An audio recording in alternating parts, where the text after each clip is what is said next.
ನಮಸ್ಕಾರ. ರಿವ್ಯೂ ಚಾನಲ್ಗೆ ಸ್ವಾಗತ. ನಾನು ಸೌಖ್ಯ ಗಾಂವ್ಕರ್. ಕೊನೆಗೂ ಪಟ್ಟು ಬಿಡದೆ ಗೆದ್ದ ಯಡಿಯೂರಪ್ಪ. ಕರ್ನಾಟಕ ಬಿಜೆಪಿಗೆ ಸಿಗ್ತಾ ಇರುವ ಮತ್ತೊಂದು ಕ್ಲಿಯರ್ ಮೆಸೇಜ್. ಹಾಗಾದರೆ ಈ ಲೆಕ್ಕ ಪಕ್ಕ ಮಾಡಿದ್ದು ಹೇಗೆ? BSYಗೆ ಸಿಗ್ತಾ ಇರುವ ಮತ್ತೊಂದು ಗಿಫ್ಟ್ ಏನು? ಸದ್ಯ ಫಲಿತಾಂಶದ ಬೆನ್ನಲ್ಲೇ BSY ಕ್ಯಾಂಪ್ಗೆ ಬಲ ಬಂದಿದೆ. ಈ ಹೊತ್ತಲ್ಲಿ ಮಹತ್ವ ಪಡ್ಕೊಳ್ತಾ ಇದೆ ಬೆಳವಣಿಗೆ. ಮಾಹಿತಿನ ಮುಂದೆ ಇಡ್ತಾ ಇದ್ದೀವಿ. ಮಿಸ್ ಮಾಡಿದ್ರೆ ನಮ್ಮ ಚಾನಲ್ನ ಸಬ್ಸ್ಕ್ರೈಬ್ ಮಾಡಿ, ಹಾಗೆ ನಿಮ್ಮ ಅಭಿಪ್ರಾಯ ಕಮೆಂಟ್ ಮಾಡಿ ತಿಳಿಸಿ. ಎಸ್ ವೀಕ್ಷಕರೇ, ಯಡಿಯೂರಪ್ಪನವರ ನಿರ್ಧಾರಗಳು, ಆಯ್ಕೆಗಳು ಬಹುತೇಕ ಸರಿ ಅನ್ನೋದು ಈ ಎಲೆಕ್ಷನಲ್ಲಿ ಪ್ರೂವ್ ಆಗಿದೆ. ಮತ್ತೆ 23ರ ಚುನಾವಣೆಯಲ್ಲಿ ಅದೇ ದೊಡ್ಡ ಎಡವಟ್ಟು ಅನ್ನೋದನ್ನು ಹಲವರು ತಮ್ಮ ರಿಪೋರ್ಟ್ ಆಗಿ ಹೈಕಮಾಂಡ್ ಮುಂದೆ ಇಟ್ಟರು. ಈ ಫಲಿತಾಂಶಕ್ಕೆ BJPಯ ಸೋಲಿಗೆ ಕಾರಣ ಯಾರು ಅನ್ನುವ ಪರಾಮರ್ಶೆ ಆಯಿತು. BSY ಕಡೆಗಣಿಸಿದ್ದೇ ಅದಕ್ಕೆಲ್ಲ ಕಾರಣ ಅಂತ ಮತ್ತೆ ಎಲ್ಲವನ್ನ ಸರಿ ಮಾಡ್ಕೊಳ್ಳೋ ಪ್ರಯತ್ನ ಮಾಡ್ತು ಹೈಕಮಾಂಡ್. ವಿಜಯೇಂದ್ರಗೆ ಪಟ್ಟಗಟ್ಟುವ ಮೂಲಕ, BSYಗೆ ಮಣೆ ಹಾಕುವ ಮೂಲಕ ರಿಸಲ್ಟ್ ಒಂದು ಹಂತಕ್ಕೆ ಸಮಾಧಾನಕರ. ಈ ಹೊತ್ತಲ್ಲಿ ಇಡೀ ರಾಷ್ಟ್ರವ್ಯಾಪಿ BJPಗೆ ದೊಡ್ಡ ಸವಾಲಿದ್ದ ಹೊತ್ತಲ್ಲಿ ಕರ್ನಾಟಕದಲ್ಲಿ ತಕ್ಕ ಮಟ್ಟಿಗೆ ಒಳ್ಳೆಯ ಫಲಿತಾಂಶವೇ. JDSನ ಬಲವೂ ಸೇರಿದ ಕಾರಣದಿಂದ ಫಲಿತಾಂಶದ ಬೆನ್ನಲ್ಲೇ BSYಗೆ ಮತ್ತೊಂದು ಬಲ. ಯಡಿಯೂರಪ್ಪನವರ ಡಿಮ್ಯಾಂಡ್ಗೆ ಹೈಕಮಾಂಡ್ ಮುದ್ರೆ ಒತ್ತಿದೆ ಅನ್ನೋ ಸುದ್ದಿ ಬರ್ತಾ ಇದೆ. ಇದು ನಿಜವೇ ಆಗಿದ್ರೆ BSY ಕರ್ನಾಟಕ BJPಗೆ ಅಂತಿಮ ಅನ್ನೋದು ಮತ್ತೆ ಕ್ಲಿಯರ್ ಮೆಸೇಜ್ ಆಗಿ ಅವರ ವಿರೋಧಿ ಬಣಕ್ಕೆ ರವಾನೆಯಾದಂತಾಗಿದೆ. ಬೇರೆ ಏನೂ ಅಲ್ಲ, ಮೋದಿ ಟೀಮ್, ಮೋದಿ ಕ್ಯಾಬಿನೆಟ್ ಸೇರೋದು ಯಾರು ಕರ್ನಾಟಕದಿಂದ ಅನ್ನೋ ಕುತೂಹಲ. ಹಲವು ಆಯಾಮಗಳಲ್ಲಿ ಚರ್ಚೆಗಳಾಗ್ತಿವೆ. ಬೊಮ್ಮಾಯಿಯವರ, ಶೆಟ್ಟರ್ರ, ಸೋಮಣ್ಣವರ ಅಂತ.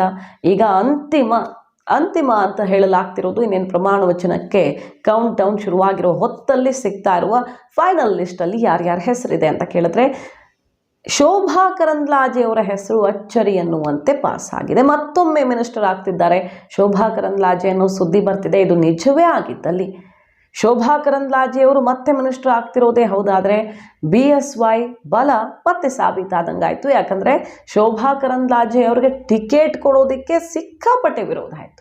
ಯಾವುದಾದ್ರೂ ಕ್ಷೇತ್ರದಲ್ಲಿ ಪಕ್ಷದವರೇ ಆ ಮಟ್ಟಿಗೆ ಹೋರಾಟ ಮಾಡಿದ್ರು, ತಿರುಗ ಬಿದ್ದಿದ್ರು, ಗೋ ಬ್ಯಾಕ್ ಅಭಿಯಾನ ಮಾಡಿದ್ರು ಅಂದರೆ ಅದು ಶೋಭಾ ಕರಂದ್ಲಾಜೆಯವ್ರ ವಿರುದ್ಧ ಅವ್ರ ಕ್ಷೇತ್ರದಲ್ಲಿ. ಕೊನೆಗೆ ಹೈಕಮಾಂಡ್ ಇದನ್ನು ಪರಿಗಣಿಸಿ ಕ್ಷೇತ್ರ ಚೇಂಜ್ ಮಾಡಿಕೊಡ್ತು. ಆದರೂ ಗೆದ್ದರು ಶೋಭಾ ಕರಂದ್ಲಾಜೆ.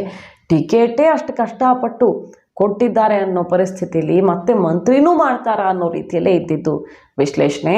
ಆದರೆ ಈಗ ಅಚ್ಚರಿ ಎನ್ನುವಂತೆ ಶೋಭಾ ಕರಂದ್ಲಾಜೆಯವರು ಮತ್ತೆ ಮೋದಿ ಕ್ಯಾಬಿನೆಟ್ ಸೇರ್ತಾ ಇದ್ದಾರೆ ಅವರ ಸೀನಿಯಾರಿಟಿ ಮೇರೆಗೆ. ಮತ್ತು BSY ಈ ಲೆಕ್ಕ ಪಕ್ಕ ಮಾಡುವಲ್ಲಿ ಯಶಸ್ವಿಯಾಗಿದ್ದಾರೆ. BSY ಪ್ರಯತ್ನದ ಜೊತೆಗೆ RSS ಆಶೀರ್ವಾದವೂ ಕೂಡ ಶೋಭಾ ಕರಂದ್ಲಾಜೆಯವರ ವಿಚಾರದಲ್ಲಿ ಕೆಲಸ ಮಾಡಿದೆ ಅನ್ನೋದು ಕ್ಲಿಯರ್. ಯಾಕಂದರೆ ಸಂಘದ ಬಲವೂ ಕೂಡ ಶೋಭಾ ಕರಂದ್ಲಾಜೆ ಅವ್ರಿಗೆ ಇರೋದ್ರಿಂದ ಮತ್ತೊಮ್ಮೆ ಸ್ಥಾನ ಪಡೆದುಕೊಳ್ಳುವಲ್ಲಿ ಯಶಸ್ವಿಯಾದಂತೆ ಕಂಡು ಬರ್ತಾ ಇದೆ.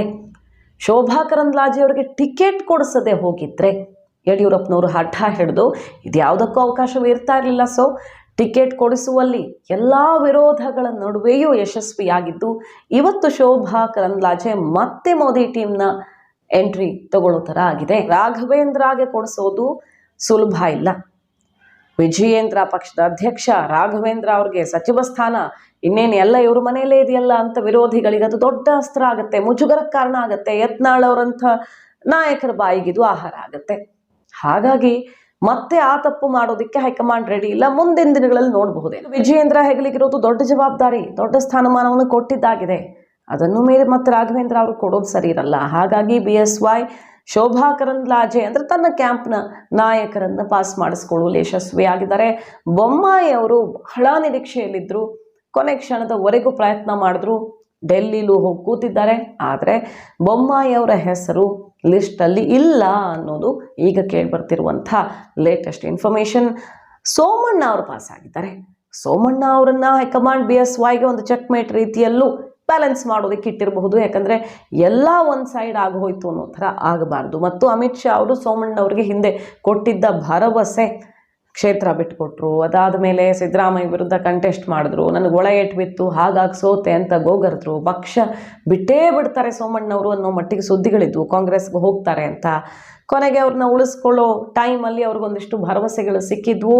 ಅದನ್ನು ಓಪನ್ ಆಗಿ ಹೇಳಿದರು ಸೋಮಣ್ಣವರು, ದೊಡ್ಡ ಕುರ್ಚಿ ಅಂತ. ಸೊ ಈಗ ಆ ಮಾತನ್ನು ಉಳಿಸ್ಕೊಳ್ಳೋದಕ್ಕಾಗಿ ಸೋಮಣ್ಣವ್ರಿಗೆ ಸ್ಥಾನಮಾನ ಸಿಗ್ತಾ ಇರಬಹುದು ಅಂತ ಅನಿಸುತ್ತೆ.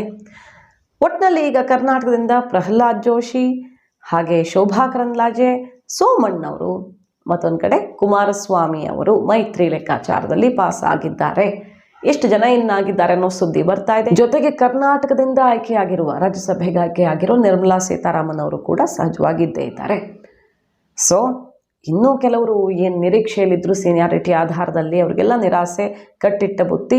ಮುಂದೆ ಸಂಪುಟ ಪುನರಚನೆ ಆಗುವ ಸಂದರ್ಭದಲ್ಲಿ ಅವಕಾಶ ಸಿಕ್ಕಿದ್ರೂ ಸಿಗಬಹುದು, ಕಾದು ನೋಡಬೇಕು. ರಾಜ್ಯ ಖಾತೆಯಲ್ಲಿ ಇನ್ನೊಂದೆರಡು ಅಚ್ಚರಿಯ ಹೆಸರುಗಳು ಬಂದರೂ ಬರಬಹುದು. ಡಾಕ್ಟರ್ ಮಂಜುನಾಥ್ ಅವರ ಬಗ್ಗೆ ಬಹಳ ನಿರೀಕ್ಷೆ ಇದೆ, ಕಾದು ನೋಡಬೇಕು. ಸೊ ಇದಿಷ್ಟು ಈಗ ಅಂತಿಮ ಹಂತದಲ್ಲಿ ಸಿಗ್ತಾ ಇರುವಂಥ ಮಾಹಿತಿ. ಅಣ್ಣಾಮಲೈ ಅವ್ರಿಗೆ ಕಾಲ್ ಬಂದಿರೋದಂತೂ ಈಗ ಪಕ್ಕಾ ಆಗಿದೆ. ಅವರು ಮೋದಿ ಕ್ಯಾಬಿನೆಟಲ್ಲಿ ಇರ್ತಾರೆ ಅನ್ನೋದು ಬಹಳ ಖುಷಿ ಕೊಟ್ಟಿದೆ ಬಿಜೆಪಿ ಕಾರ್ಯಕರ್ತರಿಗೆ. ತಮಿಳುನಾಡಿನಲ್ಲಿ ಒಂದು ರೀತಿ ಸಂಭ್ರಮಾಚರಣೆ, ಸೋತ ಮೇಲೂ ಕೂಡ ಮತ್ತೆ ಹುರುಪು ತುಂಬುತ್ತಾ ಇದ್ದಾರೆ ಮೋದಿ ಅಂತ. ಸೊ ಹೇಗಿರಲಿದೆ ಮೋದಿ ಕ್ಯಾಬಿನೆಟ್ ಅಂತ ನೋಡೋದಕ್ಕೆ, ಕ್ಲಿಯರ್ ಪಿಕ್ಚರ್ ಸಿಗೋದಕ್ಕೆ ಈಗ ಬಹಳ ಸಮಯ ಏನು ಉಳ್ಕೊಂಡಿಲ್ಲ, ನೋಡೋಣ. ಮಾಹಿತಿ ನಿಮ್ಗೆ ಇಷ್ಟ ಆಗಿದ್ರೆ ಮಿಸ್ ಮಾಡಿದ್ರೆ ಚಾನಲ್ನ ಸಬ್ಸ್ಕ್ರೈಬ್ ಮಾಡಿ, ನಿಮ್ಮ ಅಭಿಪ್ರಾಯ ಕಮೆಂಟ್ ಮಾಡಿ ತಿಳಿಸಿ. Thank you.